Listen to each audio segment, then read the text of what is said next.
Assalamualaikum warahmatullahi wabarakatuh. Sebelumnya perkenalkan, nama saya Iqbal Hidayatullah. Saya dari Prodi Pendidikan Agama Islam Universitas Pesantren Tinggi Darul Ulum Jombang. Di sini saya akan sedikit menjelaskan tentang uji Fisher eksak, di mana video ini dibuat untuk memenuhi tugas mata kuliah Statistik Pendidikan 2 yang diampu oleh dosen Bapak Dr. Miftahul Ilmi Surya Putra MPD. Pengertian uji Fisher eksak. Fisher Probability Exact Test merupakan salah satu metode statistik non-parametrik untuk menguji hipotesis. Prosedur ini ditemukan oleh R.A. Fisher pada pertengahan tahun 1930. Pada penelitian dua variabel dengan data yang dinyatakan dalam persen, pengujian hipotesis dapat dilakukan dengan statistik parametrik C kuadrat. Bila sampel yang digunakan terlalu kecil atau jumlah kurang dari 20 dan nilai ekspektasi kurang dari 5, maka C kuadrat tidak dapat digunakan walau telah mengalami koreksi. Untuk mengalami kelemahan uji C kuadrat tersebut digunakan Fisher Probability Exact Test. Adapun keuntungan dan kerugian dari uji Fisher eksak adalah sebagai berikut. Yang pertama, keuntungan. Hasilnya langsung dengan nilai P yang pasti. Yang kedua, tes hanya didasarkan pada hasil pengamatan yang nyata. Yang ketiga, tidak membutuhkan asumsi populasi berdistribusi normal. Yang keempat, tidak dibutuhkan asumsi kedua kelompok yang diambil dari populasi secara random. Adapun kerugian dari uji ini adalah sulit dalam melakukan ekstrapolasi terhadap populasi studi, dan ahli statistika yang beranggapan bahwa tujuan akhir uji statistik mengadakan estimasi terhadap parameter populasi tidak setuju dengan uji Fisher eksak. Adapun contoh kasusnya adalah sebagai berikut, yaitu seorang mahasiswa melakukan penelitian untuk menguji apakah proporsi siswa yang mengikuti les privat lebih banyak yang lulus ujian dibandingkan dengan siswa yang tidak mengikuti les privat. Selanjutnya diambil sampel sebanyak 15 siswa. Dari 6 yang lulus ternyata 5 yang mengikuti les privat, dan dari 9 yang tidak lulus ternyata 7 yang tidak mengikuti les privat. Ini adalah contoh tabelnya, tabel dari hasilnya lulus sama tidaknya.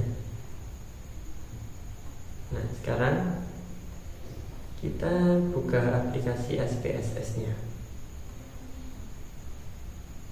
Nah, ini sudah ada. Tunggu dulu. Nah, kita masuk ke variabel ya, ini variabel view. Untuk namanya tadi namanya diisi dengan bentar.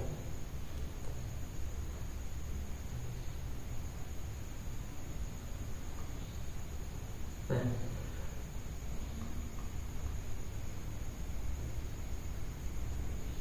namanya diisi dengan hasil ujian, les privat, dan frekuensi. Hasil underscore ujian, hasil terus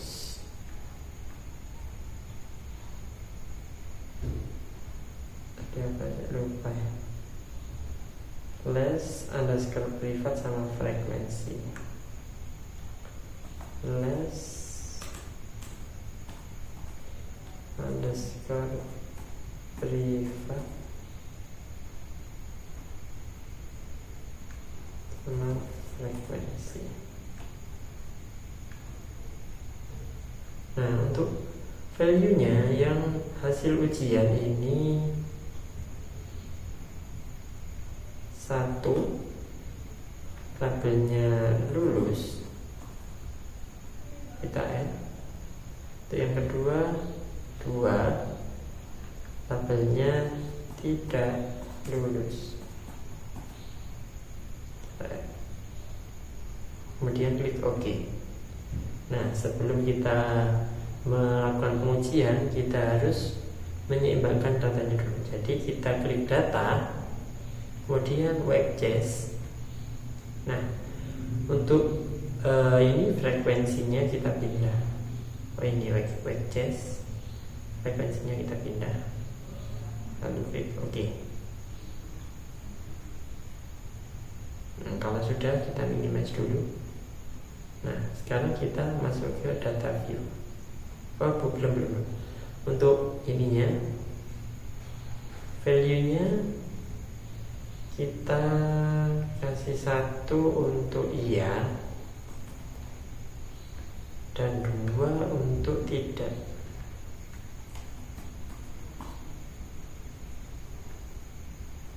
Jadi untuk yang mengikuti les privat dengan yang tidak mengikuti les privat. Kemudian klik OK. Lanjut kita masukkan ke datanya. Datanya kita ambil dari tadi. Datanya berapa ini?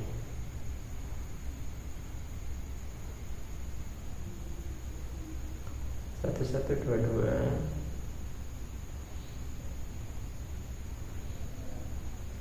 Satu dua. Itu ini tadi berapa? 1212. Oke.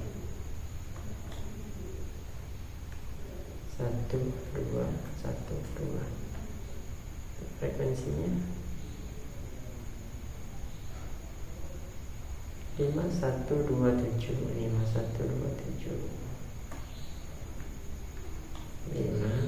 5127. Nah, kalau sudah kita masukkan datanya, kita klik Analyze.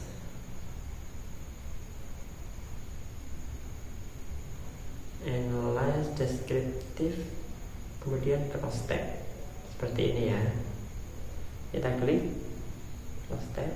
Nah, untuk hasil ujian kita masukkan ke raw. Untuk les privat kita masukkan ke column.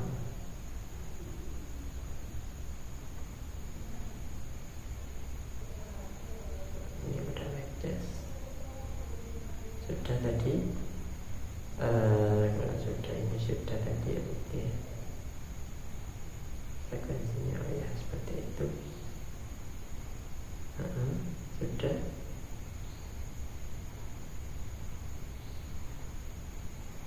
Kalau sudah, kita klik statistik.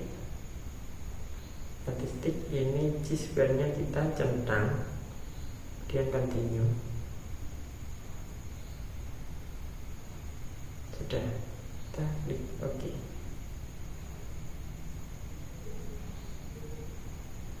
Tunggu sebentar prosesnya. Nah, ini sudah kita sudah tahu hasilnya ya.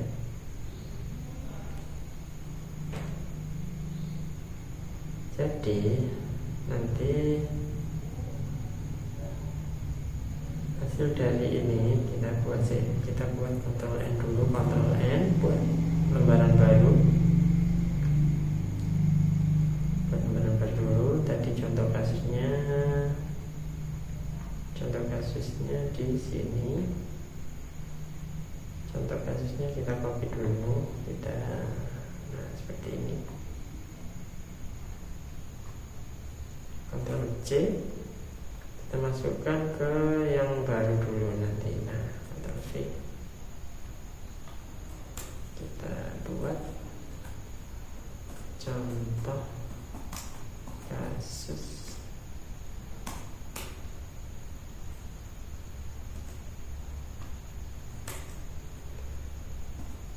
Ctrl E, uji Fisher.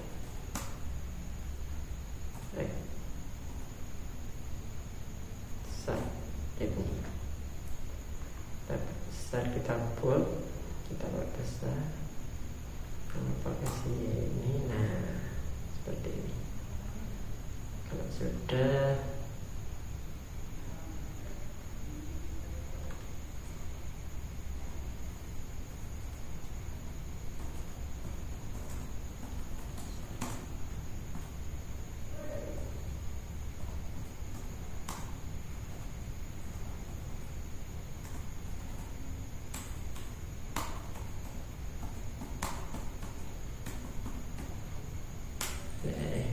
besar.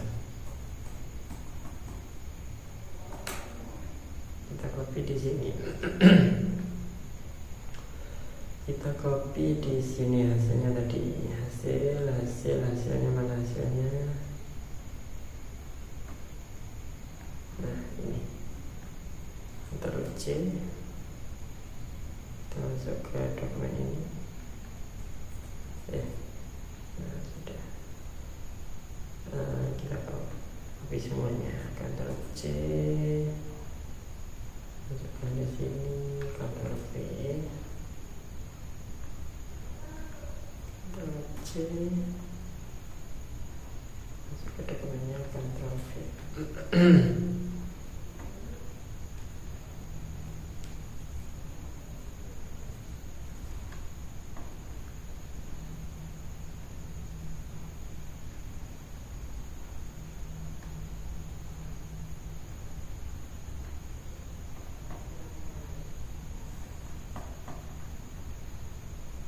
Nah,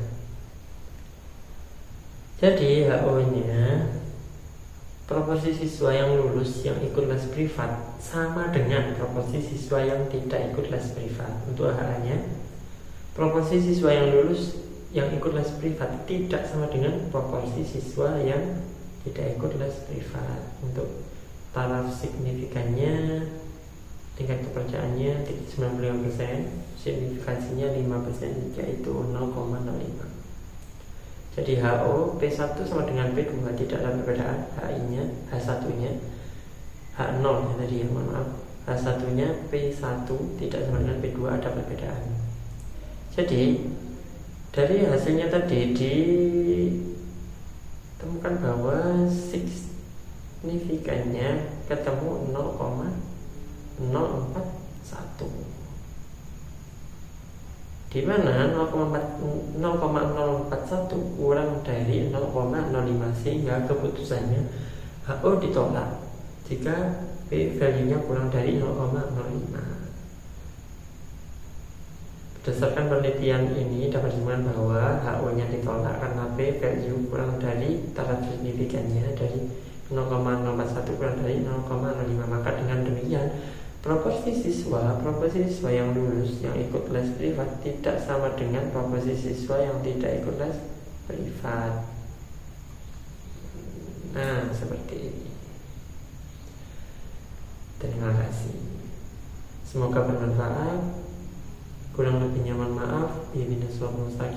Wassalamualaikum warahmatullahi wabarakatuh.